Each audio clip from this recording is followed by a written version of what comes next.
Today we discuss a recently hot topic, the rumor that Chinese media are widely spreading. Huawei will abandon Windows and launch the HarmonyOS PC.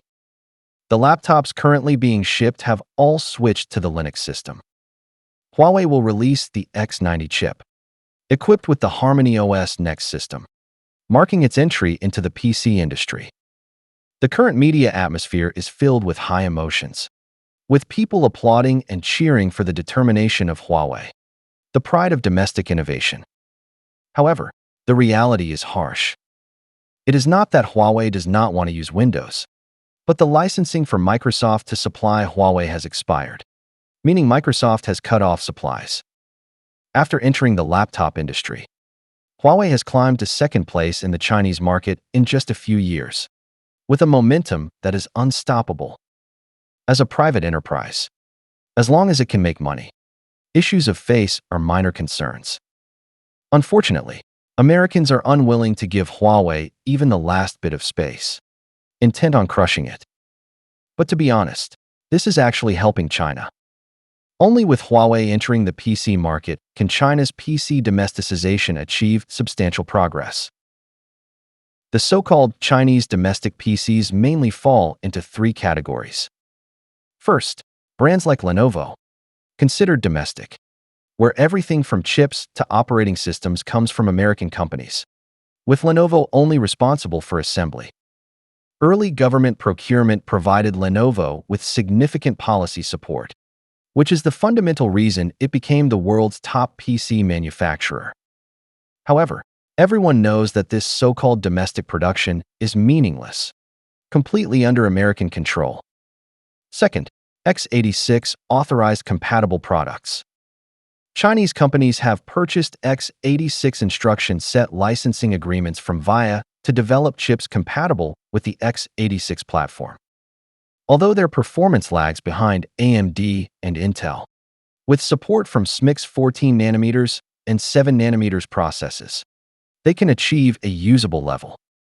These can run mainstream systems like Linux and Windows, and Chinese companies can now independently design and produce fairly good graphics cards. Such a combination can counter sudden, comprehensive U.S. supply cuts. Clearly, this type of domestic production is little different from hoarding secondhand goods, suitable only for emergencies, not a long-term development path. Third, architectures with independent instruction sets represented by Lungsan, paired with deeply customized versions of open-source Linux and Android systems, with the Lungsan ecosystem recently supporting the HarmonyOS system and putting it into use. This solution, combined with domestic WPS Office software and open-source community productivity software for images and 3D, truly achieves security and control. But its drawbacks are also obvious. It lags far behind in absolute performance and suffers from a lack of software ecosystem. Although Lungsan has state-owned backing, its influence in the industry is far less than that of a tech giant like Huawei. Lungsan's survival relies on government, state-owned enterprises, and orders from sensitive industries. It can be said that these domestic PCs will not disappear. They each have their own survival space and can continue to develop.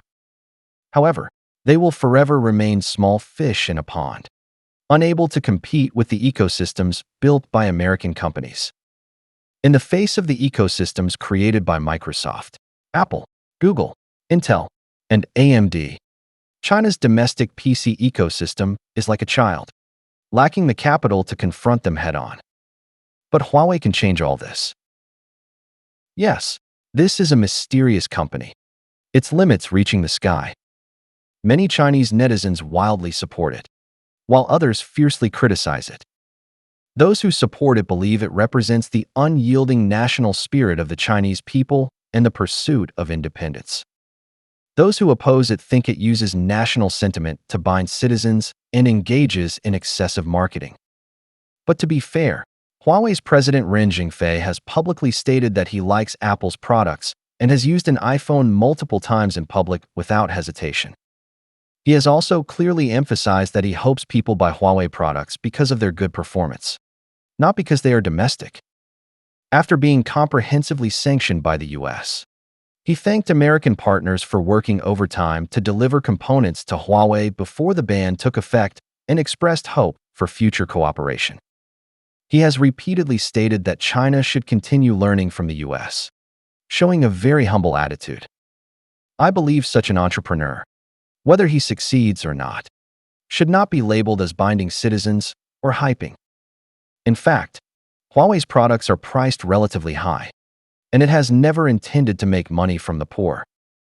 After being sanctioned by the US, it sold off the low-price Honor brand but did not abandon its high-end phone business. After Huawei's phones made a comeback, it reached second place in the Chinese market in just 1 year, which cannot be explained solely by government support.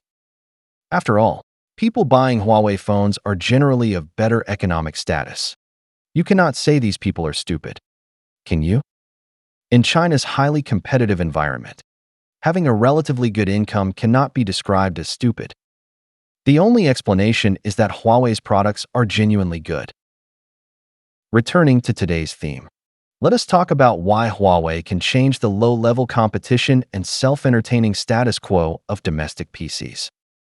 First, the survival of past domestic PCs was not due to their product strength, but out of national security needs, with government departments and sensitive units forced to procure them. Most of them are synonymous with industrial junk, expensive yet performing worse than second-hand computers that have served for 10 years. But there was no better option.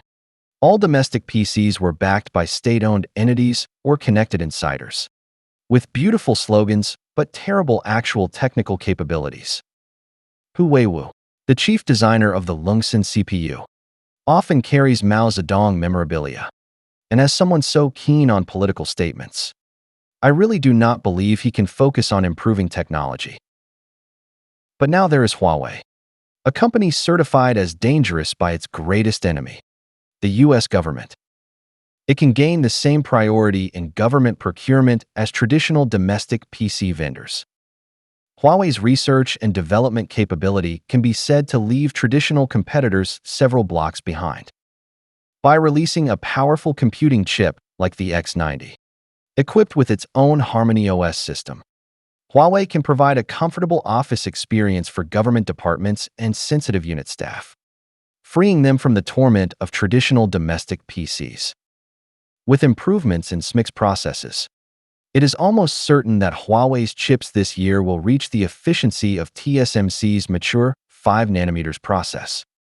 Moreover, there are rumors that Huawei is developing its own EUV lithography machine, which has entered the testing phase, and we can expect domestic PCs to reach world-advanced levels in absolute performance. Second, the biggest problem with past domestic PCs was their ecosystem.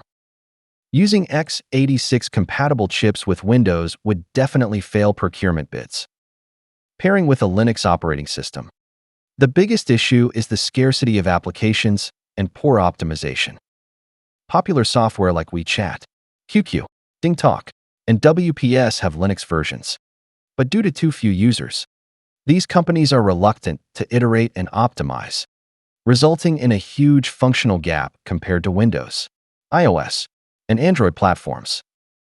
Huawei's HarmonyOS, however, has gained support from almost all major domestic software, forming a relatively good ecosystem. Traditional domestic PC vendors have too small a customer base and insufficient corporate scale, lacking influence in the industry, making it impossible for them to build a healthy ecosystem. Huawei can leverage strong subsidies, combined with national support, to quickly establish a HarmonyOS ecosystem. At the same time, due to its large product shipment volume and numerous users, software companies will have greater profit potential, enabling a virtuous cycle.